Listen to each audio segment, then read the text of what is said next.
Hey guys, here remember Supergirl Season 1, Episode 16 Falling, and holy shit, what an episode, guys.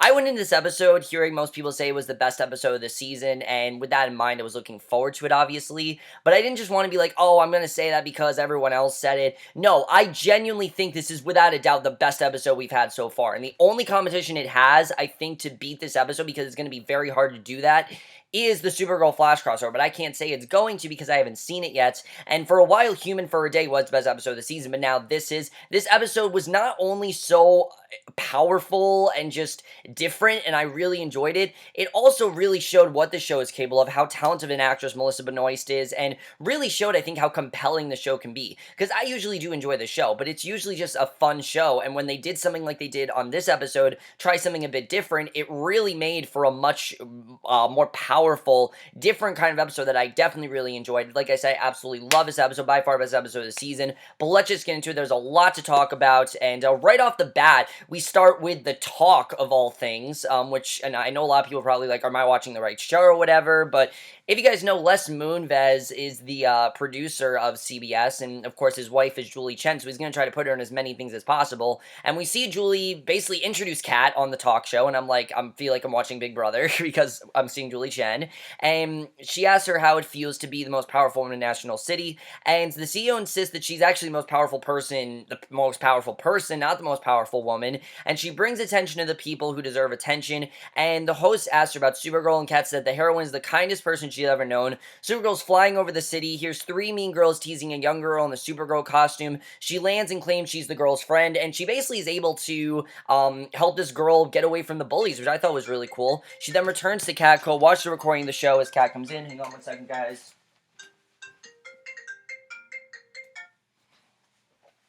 She watches the recording of the show as Kat comes in, and basically we see Kat approaches Kara, asks where Win is, and Kara goes to find him. But then what I loved about this scene, I have to say, is that it's set up perfectly the relationship that Kat and Kara have. That Kat, is the one that supports Supergirl the most. She do whatever she can to support her, and I thought it was very, very well handled. I love the way that was done.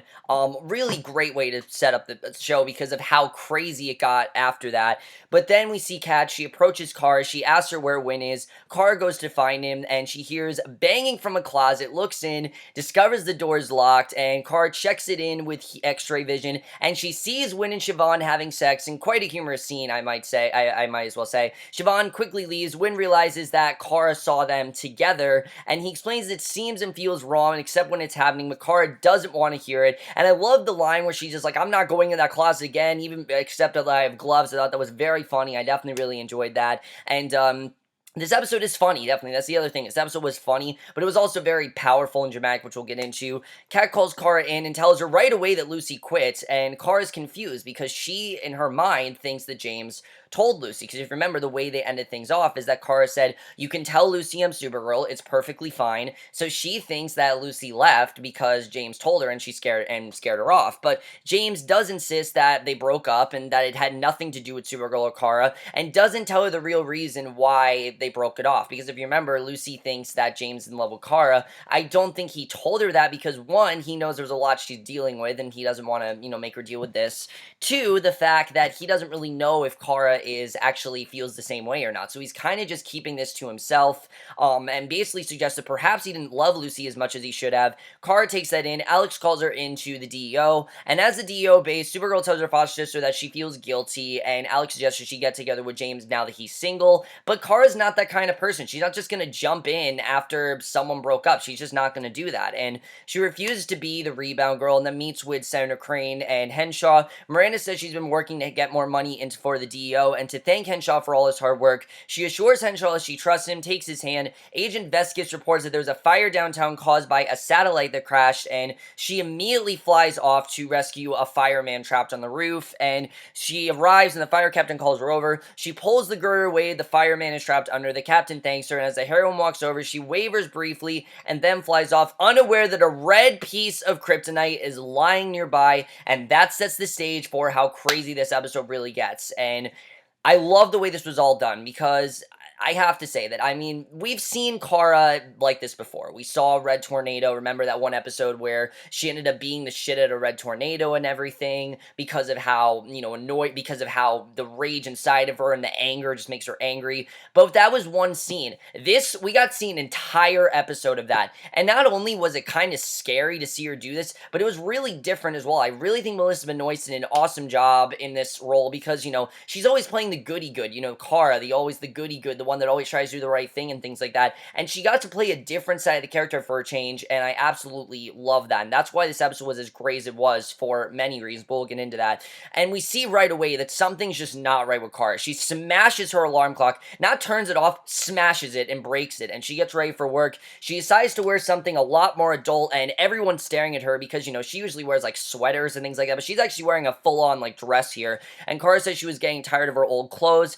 Kat comes in and demands a list of replacements for Lucy, and Kara has one ready for her before Siobhan can jump in. You can tell that this Kara, this side of Kara, is a lot more readily available than she usually is. And the CEO gives her a pair of tickets to a dance club as a reward. And at the DEO, Henshaw brings his team and attacks on armored cars. Each one was carrying gold billion, and the thief is an alien cocoon to escapee from Fort Roz. The DEO is intel on the next heist and turns to Supergirl, who's lounging about, and she irritably says that she knows what to do, heads up with the DEO team. And if I were to compare Supergirl to anything, I compare it to kind of like Jessica Jones almost. That like sarcastic, sort of like I don't give a fuck what you think about me attitude that Jessica Jones had. That's kind of like Kara in this episode, and I really like seeing that. Like I said, she really gets to play a different side of this character, and I really think Melissa Benoist really understood this side of Kara. It was really cool to see, and I honestly would want to see another episode of it. As dangerous and as crazy as this episode gets, I would want to see another side of this this version of Kara because it was really cool.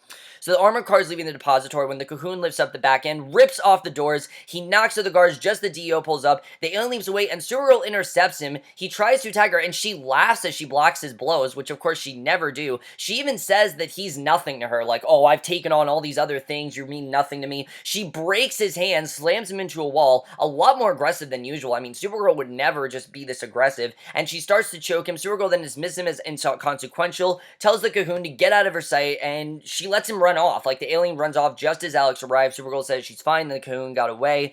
And back at the DEO, Veskis informs Henshaw that Miranda's waiting for his report, and Supergirl makes another sarcastic remark. Again, she doesn't care at this point. And Henshaw talks to her and Alex privately, and he reminds her that Supergirl isn't supposed to just let aliens go, obviously. But again, this is a different side of her, and this is the first clue that they know that something's not right, because she doesn't just let, villains just get away. She doesn't do that sort of thing. And Supergirl snaps him. She says she's angry when he comes down on her, and tells Henshaw to use his super strength and to, if he wants to save this, alien, to do it himself. And I thought that was very interesting. And when Alex objects, Supergirl asks what Henshaw's afraid of, and then walks out. And as she goes, she smashes her fist through a wall, and they can just tell that something's off. They don't know what it is, but they know something's off. And later at Catco, Kara's wearing an even more adult dress, and she uses Kat's personal elevator, hands Kat her latte, and she's even more impressed with a new attitude for now. And Siobhan says she has a scoop to show her. And in Kat's office, we see Siobhan shows her boss security footage of Supergirl letting the cocoon go. Kat tells her to keep it private until they figure out what's going on, because obviously Supergirl doesn't usually do this. Supergirl's supposed to be the hero of the heroine for the city, the person that, defeats all of the villains and things like that, and she's not doing her job. And Kat doesn't understand this. She supported Supergirl. Supergirl's helped them in many ways, and all of a sudden, she's just not acting like she should. And it's just, it's weird. Something is definitely off here. And I like that they don't really know what's going on, because they don't know about the Red Kryptonite. Only the people that work with Supergirl and know who she is, then they know it's the Red Kryptonite, but no one else knows that, and no one knows she was exposed to this Red Kryptonite. So Kara's listening in from the next room, hears Siobhan saying that they could dominate the headlines. Kat shuts her down, dismisses her, and Kara watches Siobhan storm out, and basically, you can tell that Siobhan's really upset. And this side of Kara, you can really see the competitive side with Siobhan. And I think Kara, deep down, does not really like Siobhan and really wants to take her down, but she's not usually this aggressive. And this side of Kara, she really gets to show, I think, how angry Siobhan really makes her and how she really wants to beat her, you definitely see. So at the DO, Alex returns to the Cocoon. The Cocoon said that Supergirl didn't even try to apprehend him, didn't really do anything, just kind of broke his hand and that was it. And Henshaw asks Alex if she believes him because this is just not Supergirl. Supergirl would try to take him down, and they don't really know if the Cocoon's telling the truth or not. But of course, we know they are. So at Catco, Siobhan prepares an email with the video for the Daily Planet. Kara overhears her and comes over, sends her on an errand to sign for Kat's flowers, and Siobhan leaves. Kara brings up the unsent email, prints it out, and then gives it to Kat, and Kat soon calls Siobhan in, dresses her down for going behind her back, which this was interesting. I mean, up to this point, we've seen Kat kind of praise Siobhan, like Siobhan's better than Kara, and Siobhan's just more of an assistant to Kat. We know she wanted to be like Kat, and this is really the first time where Siobhan gets a very stern talking to by Kat, and I really love that. Notice the best episodes are always the ones that involve Kat, and like I said, Calista Flockhart just, again, kills it in this episode. She isn't interested in employing a backstabbing employee. She fires Siobhan right then and there, which I was freaking out that she just fired Siobhan, and Kat told her there's no job waiting for her in Metropolis, and she references Perry White, which I thought was really cool. One, it's a reference to Batman v Superman. Two, we know that Metropolis is out there, and basically she tells her there's no job for her there. She goes back to work. Siobhan walks out, ignoring Wynn when he asks if she's okay. It seems like that relationship is already over, and it probably was just, she's really upset right now. I don't know if maybe they're going to have something again. I don't think this is the last we've seen of Siobhan, but as far as this episode goes, it's the last we've seen of her in this episode. We're definitely going to see her again, though. I know we're going to see her again. So Kara invites James and Wynn to come up to the club with her, and this is when things really start to get crazy, because up to this point, it's kind of funny. We see her just more aggressive and sarcastic and everything, but this scene really shows how dangerous I think Kara really is, because Wynn tries to get a hold of Siobhan but gets no response. James wonders where Kara is just as she comes in wearing another slinky dress. She invites James to dance, then leads him out on the dance floor, and Kara is all over him, like she's acting sexual and everything, and this isn't usually how she is. Kara's usually quite clean at this stuff, and James shoves her away, says that this isn't her. She violently yanks him back, and Kara says he's better off without Lucy, just as Kat calls him. She says she needs to talk to Supergirl. At this point, she's not acting like Jessica Jones. She's acting like Elektra, really she is. She says she needs to talk to Supergirl and tells James to get to her. And when James turns back, he discovers that Kara's gone. And the fact that she brought up Lucy and said, you're better off without Lucy, I mean, he can tell there's just something not right. And he doesn't know what it is, but something weird is going on, because Kara didn't even know about what was going on with Lucy. She didn't seem really upset about Lucy, and in many ways, even though this isn't really Kara, it does get her to, bring out a lot of her emotions and really show the things she's really upset about, and really get to actually, break out and yell and things like that, and which we don't usually get to see. Usually she holds that stuff in, but because she has this red kryptonite, there's no holding back. She's going to get upset and, express her feelings, and she doesn't care what you think of her, really. So Supergirl then flies to Kat's office, and this scene was insane, because like I said, they did a great job in the first scene really setting up Kat and Supergirl's connection. We already knew their connection, but it just showed that Kat will do anything for Supergirl. She'll, support her, she'll praise her as long as she keeps fighting the city, and obviously Kat knows there's something going on. She asks what's going on with the heroine letting a criminal go, and she dismisses Kat's portrayal of her as a Girl Scout and says that people love to have a dark side, and Kat points out that Supergirl doesn't get to be a real person, and Supergirl says she's sick of enabling everyone in their victimhood, that she's supposed to be, the hero for everyone. She's not supposed to have this dark side. She tells Kat that she quits. Kat, and she literally says, I quit being a hero. Like, she literally says right there and there, and Kat suggests she's having a mental breakdown. She has no idea what's going on at this point. Kat advises Supergirl to lie low, and Supergirl says that she got her attitude from Kat. When Kat warns that she's not going to let Supergirl down, she tosses her off a building. I'm not kidding, and I thought they were actually going to kill off Kat, but they didn't. Luckily, Supergirl catches Kat just in time,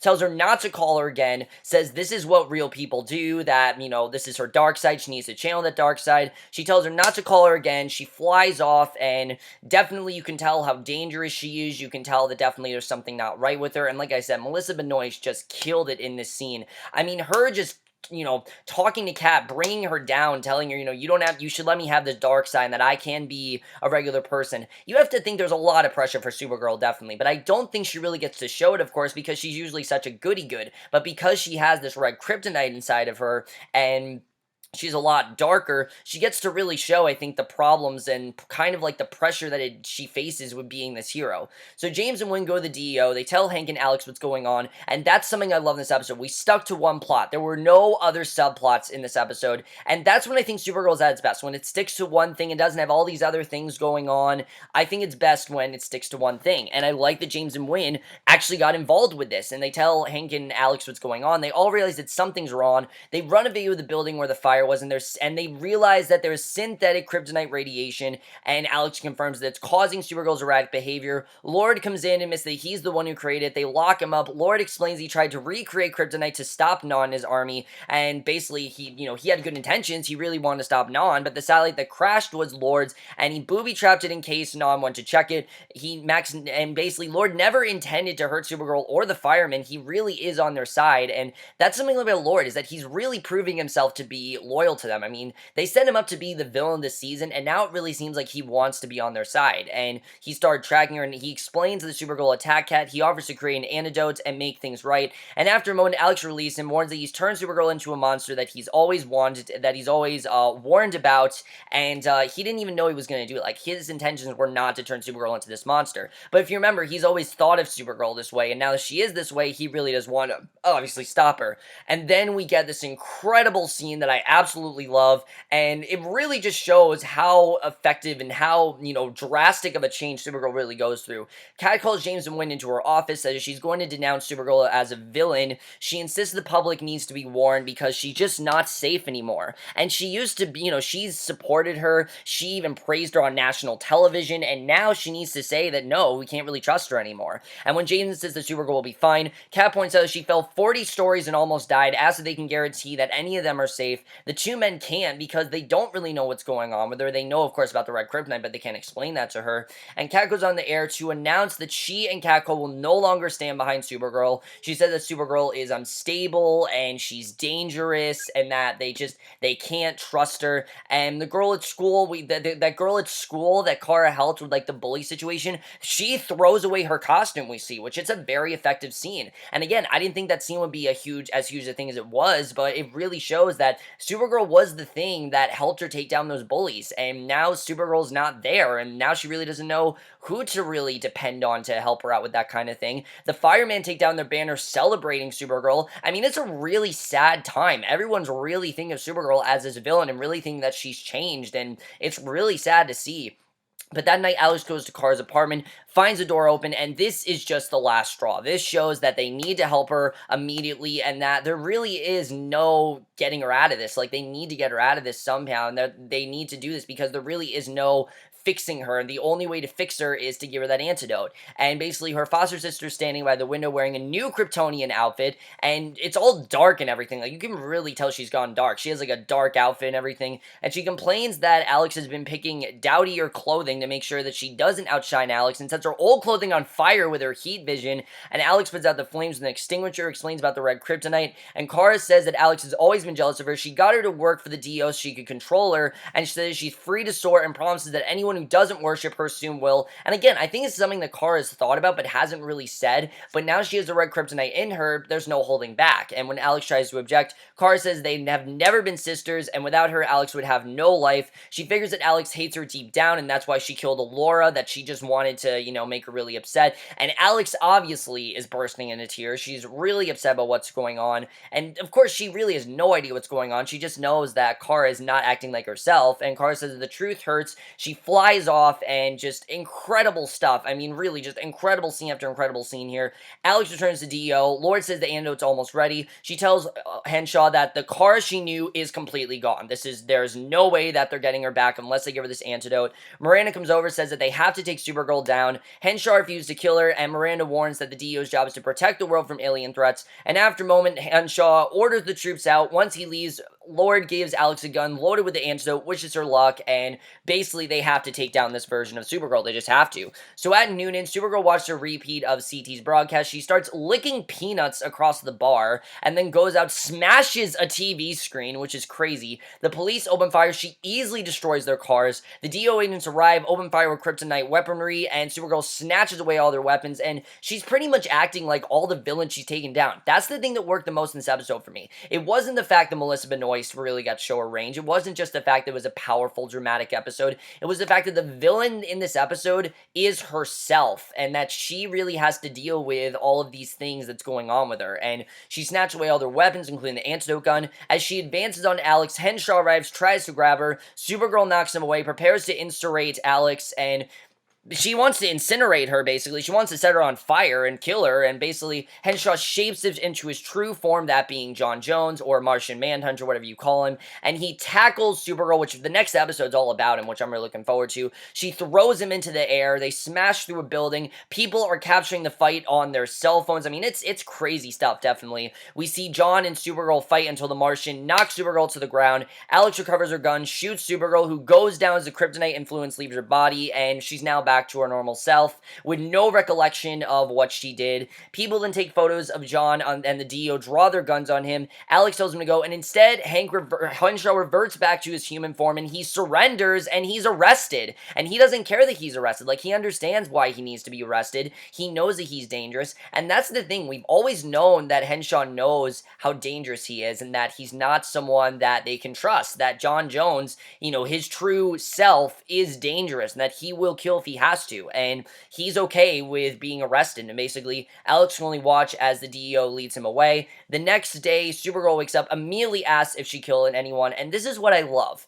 Everything that side of Supergirl did, it's not over. There's a lot of damage that needs to be recovered. She said a lot of hurtful things. She offended a lot of people. There's a lot that happened that it's definitely not over, and there's definitely going to be a lot of damage and a lot of repercussions because of what she said. And Alex assures her that she didn't, and she breaks into tears at the thought of what she's done, just knowing that she went dark and not even knowing what's going on, and she's freaking out, and she explains that every bad thought that's ever came to the surface, she couldn't stop it, and that's really what was going on, that every bad thought that she's ever thought of, she couldn't just hold it back. She said it because she had the Red Kryponite in her. It makes her her worst self, and Supergirl assures Alex that she didn't mean what she said to her. Alex says she loves her no matter what. However, she admits that there's some truth to what Supergirl said, and they're gonna have to work on that in many ways, what she said is true, that she really is upset with Alex, and she doesn't think that Alex really loves her, and Alex actually hates her. Of course, it's not aggressive as what, Kara with the Red Kryptonite said, but definitely what Kara said, I mean, she actually meant, because she said that she actually does think that, and that's something that they definitely need to recover from, which is definitely going to be interesting to see what happens with that.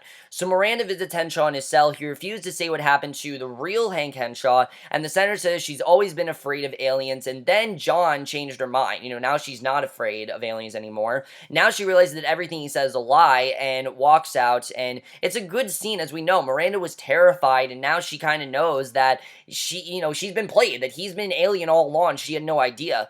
So Alex comes in, wonders why Henshaw didn't run, because obviously he let himself get arrested. He didn't try to run away, and he says that he stayed to keep Alex and Kara safe. She puts her hand to the glass, and John returns the gestures. Remember, he was sent to look after Kara and keep watch of her and everything, and that's why he was there. But now he feels they're better off without him. He's just very dangerous. He knows that he's going to kill, and they need to kind of be off without him for a while, which is very interesting, and I can't wait to see where that goes. It's a big change for John, but it makes sense why he had to do that.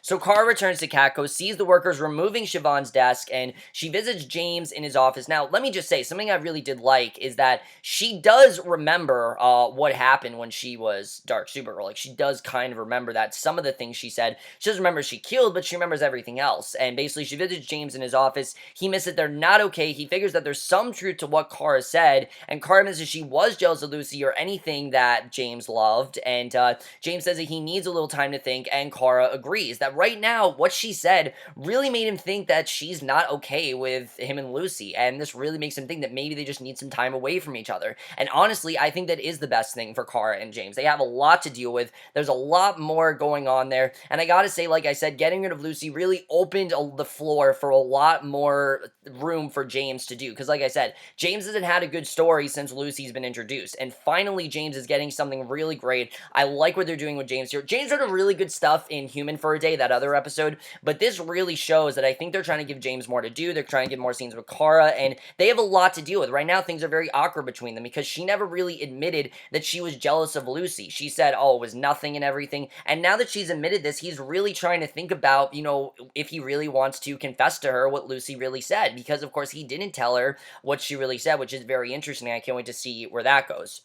And then the ending of this episode, I really love because Kat finds Supergirl in her office, obviously kind of terrified because she knows the last time she saw Supergirl, she threw her from off a building, which she doesn't really know what's going to happen. And Supergirl says that she loves the city, she misses, she's scared the whole city and is afraid that she'll never win them back. Kat says she can't tell her it will be easy, but she doesn't believe in failure. She thinks that she can win back the city, and she warns Supergirl that it will take time, but if anyone can win back the city, then it's Supergirl. The two of them sit quietly, look at the city, and that's how the episode ends. And overall, guys, what an incredible episode. Like I said, not only was this episode really powerful, really emotional, it really showed me what the show is capable of. This was an episode that is going to have some repercussions on Supergirl. It's going to take her a while to win back all the crowd and everyone that kind of she showed that, it's going to take a while for her to win back all her fans and everything. It's going to take a while for her to clean up all this damage. There's a lot that happened to her when she was dark that she can't really come back from, and she really needs to fix. Like, for example, her and Alex, I mean, things are definitely very different between them.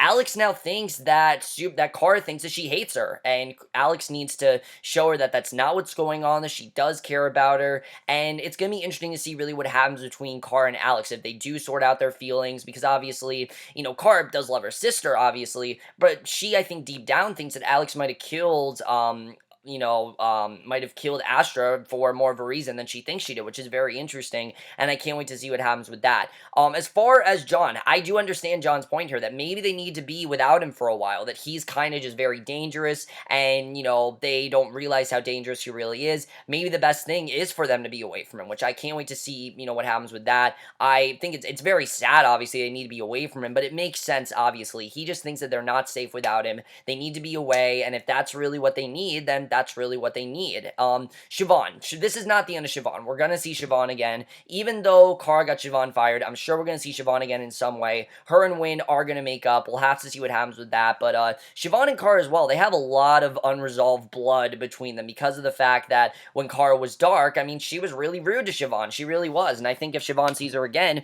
there's going to be some words said between them. They're going to have to fix things, resolve some things, and I definitely like that. But this episode also showed that Kara's not perfect. A lot of the things inside of her, she does feel. I mean, it's not just because she was Dark Supergirl. The thing is, she just never really says them because, when we as humans, we have to keep things in the back of our mind because we don't want to offend anyone. We have a filter, things like that. And some people do, some people don't. But I think this episode really showed that, when you go dark, when you have this dark side of you, you can't really keep those things inside of you. And that's exactly what happened with Kara. It's actually really deep. And honestly, I really applaud the show for doing that. And I really think that's a really great message because honestly, yeah, it's true. We have those deep feelings inside of us. And I'm sure there are things that I've wanted to say to people that I've kept inside of me. And, she went dark. She couldn't do that anymore. And now that she said those things, now people know how she truly feels about them. And it's really changed a lot of things. And it's definitely going to be interesting to see how she comes back from all this. Because like I said, it's really going to change a lot of things. And I can't wait to see what happens there.